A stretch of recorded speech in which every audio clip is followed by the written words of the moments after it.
biasanya sholat itu terabaikan karena sibuk. Biasanya ya, sibuk dengan keluarga atau kerjaan atau teman. Ya. Jadi Rasulullah SAW bersabda, jika harta sudah melalaikan satu salat saja, maka kita harus bersedih, seolah-olah sudah dirampas seluruh keluarga dan harta kita, sehingga kita ditinggal seorang diri. Jadi seberapa banyak kita merasa rugi dan bersedih jika kita kehilangan seluruh keluarga dan harta kita, sebanyak itu pula hendaknya kita merasa rugi dan bersedih jika kehilangan satu sholat.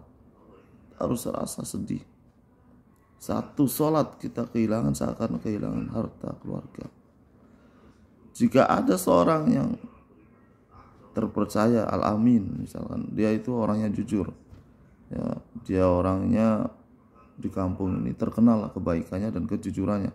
Kalau dia ngomong itu pasti betul. Kemudian tiba-tiba ia ngomong begini, ya, siapapun yang melewati jalan itu, awas, hati-hati. Ya, jalan itu ada rampok. Ya. Jangan lewat malam. Perampok pasti akan membunuhnya dan mengambil hartanya. Nah, kalau ada orang yang ngomong seperti itu, dan itu orang yang ngomong itu sudah dikenal di kampung, orang jujur dan orang omongannya betul, ya.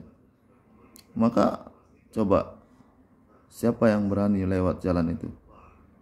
Jalan malam lewat kampung itu nggak ada yang berani, karena emang terbukti dan kenyataan, ya, orang yang ngomong itu orang yang terpercaya, dan sudah banyak orang-orang yang lewat situ emang betul-betul dirampok, habis hartanya.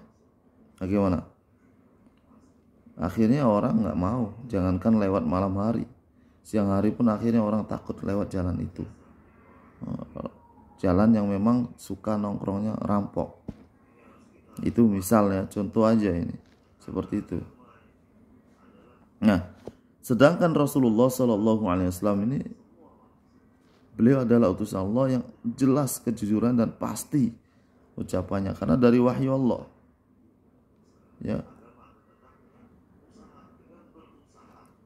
kita orang Islam telah mengakui kebenaran Nabi Muhammad SAW dari ucapan, ya, kita telah mengucapkan wa asyhadu an la ilaha illallah wa asyhadu anna Muhammadar Rasulullah. Ya. Namun apa pengaruh sabda Rasulullah SAW pada diri kita, pada kaum muslimin? Ya, setiap orang mengetahui keadaan dirinya masing-masing. Ketika mendengarkan hadis Nabi SAW, seperti apa dia? Bagaimana keadaan dia? Nah, kan? Nabi telah bersabda bahwa barang siapa terlewatkan olehnya satu sholat, seolah-olah ia telah kehilangan seluruh keluarga dan hartanya. Ini jelas. Ya. Anna Nabiya SAW qala, man fatathu sholatun faka'annama utira ahluhu wa maluhu. Apa artinya? Barang siapa terlewatkan olehnya satu sholat, maka seolah-olah ia telah kehilangan seluruh keluarga dan hartanya. Masya Allah. Kita harus berpikir bagaimana, apakah kita termasuk orang yang benar percaya. Nah, semoga usaha dan niat baik kita selalu diterima oleh Allah SWT. Apapun amalan yang belum kita lakukan, yang belum bisa kita buat, tetap niat untuk melakukan kebaikan-kebaikan itu. Jangan sampai ada putus asa dalam usaha. Terus berjuang. Bismillah. Karena semua amal itu Allah perintahkan dengan kemudahan. La yukallifullahu nafsan illa usaha. Karena usaha-usaha yang kita buat insya Allah tidak akan rugi. Ya, walaupun tidak tercapai karena keniatan yang benar dan ada usaha, maka akan Allah Subhanahu wa taala nilai kebaikan itu dengan niat-niat yang baik tadi. Karena